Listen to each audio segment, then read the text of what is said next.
So let me give you a couple of tips. I hire and fire people like you all the time. What?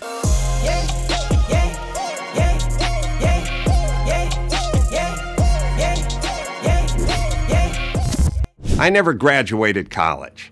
I never even went to college.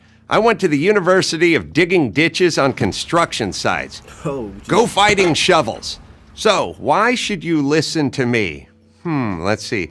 Well, I run my own business that I built myself. So let me give you a couple of tips. I hire and fire people like you all the time.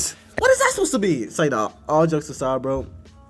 I'm LFR Jojo. Let's get it. We finna have a good time in this joint, bro. This joint just called "Don't Make Things Worse." I don't know what that means, but let's get it. Pattern with your generation. Something I call the language of losers. What? Let me give you some examples.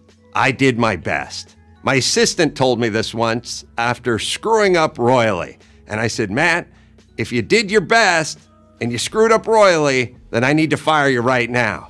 The answer is either I didn't do my best, I'll do better next time, or I'm drunk right now and need to sit down. So the phrase I've drilled into my employees is, don't do your best, do my best.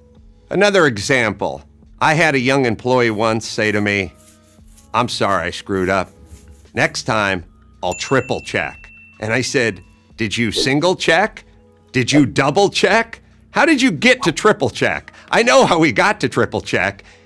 Single check is a screw up, double check is a flub, and triple check is, hey, what do you want from me? So he hopped right to triple check after not single or double checking. And the worst one, the one that's driving me nuts, the one that's destroying our society, the one that got hold of the piece of thread of the sweater of society and is just unraveling it. I feel. Bro. And I may sound like an old head when I say some stuff like this, but this is something that's actually helped me in my life. When it comes to trying to achieve a certain level of success, or you're trying to get the life that you think you deserve, feelings aren't really important. Because if you're working for a company, or you're doing a service, or you're trying to get a job, the first thing you have to uphold is professionalism. Even if you're doing something like YouTube, professionalism, consistency, and reliability. If people don't rely on you, if you're not professional, if your setup's not good when doing YouTube videos, or this, that, and the third, it doesn't matter. And something I've noticed in my generation, I don't know if it was past generations too, I'm just talking about my generation, so don't even try to do all that, is that we put our feelings above a lot. And that's one thing that it helps us in some ways, but it hinders us in a lot of other ways. Because if you're at work and you're using your feelings to determine how good of a job you do, you'll never reach your potential in earnings, and you'll never reach your potential at that specific company. You need to put your consistency first. You need to be consistent whether you feel like doing it good or doing it not. That's what makes a good worker. That's what makes a good boss. That's what makes a good person. And that's a good quality to have in day-to-day life. And as a generation, I feel like sometimes we let our feelings dictate how well of a job we do, how good of a person we are, and that's not really acceptable to me. Feel threatened. I feel I'm being treated unfairly. I feel you're a bully. You're 23. You live at home. Your bed is shaped like a race car and it's covered with stuffies in your Huggy Bookie. Nobody cares how you feel.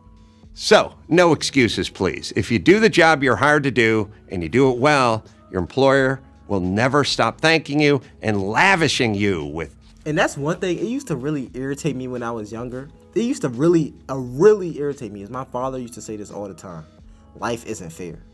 Like, cause I used to be like, the kids be like, oh, that's not fair. That's not fair. They get to go there and they get to do that. And my dad would be like, life isn't fair. And I used to really irritate my soul. But as I gotten older, you really realize life is not fair. Like, you probably have to work way harder than other people.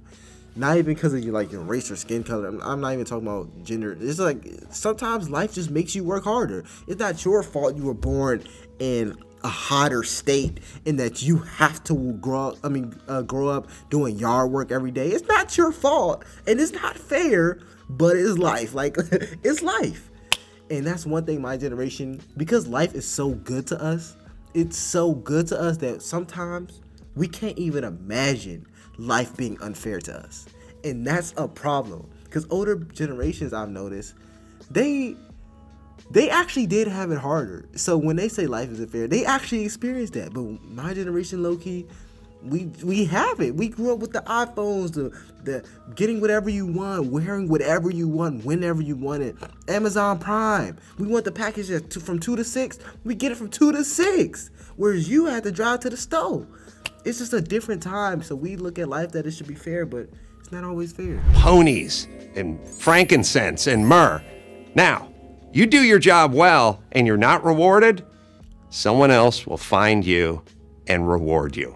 Believe me, that's how the universe works. But let's face it, the chances of any of you working for me are slim to none. The chances some of you may go out there and set some policy are pretty good, and most of you are going to vote on that policy. So, let me ask you a favor. Please stay away from my freedom. If you want to know about the loss of freedom, look no further than the beach. I grew up in Southern California. I used to go to the beach all the time. There was one sign, and that sign read, "No lighting vans on fire and throwing the homeless into it."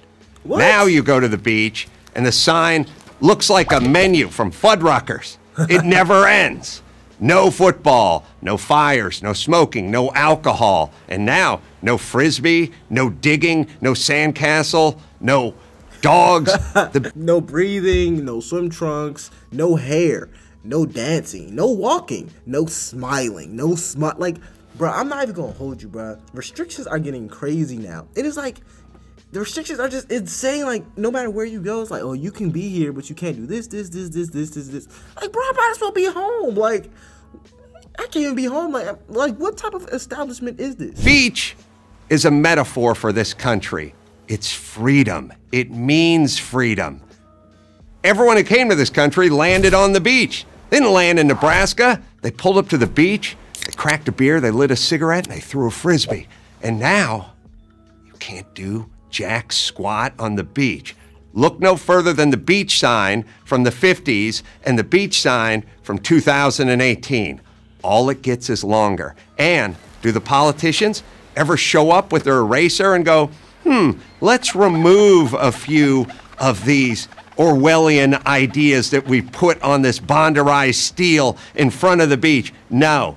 More things to assure we have a horrible time at the beach, don't enjoy ourselves, and more importantly, could get a ticket just because we're there trying to drink a cold one, make a sandcastle, and throw the dog the tennis ball. Don't be one of those people who adds to the sign on the beach. You be with me, sitting on a folding chair with a cigar between my lips and a beer. Yeah, like, I get it. If you're going to add more restrictions, then at least take some of the past ones. But it's just like restriction, add. But yeah, this is a pretty good video, man. Don't make things worse. I'm assuming this entire video is an analogy for America or something. I still think America's a great place. I think now is probably the best time to be in America, but people probably disagree with me. But anyways, if y'all have any more suggestions for me, comment down below. It's LFR Jojo. See you later.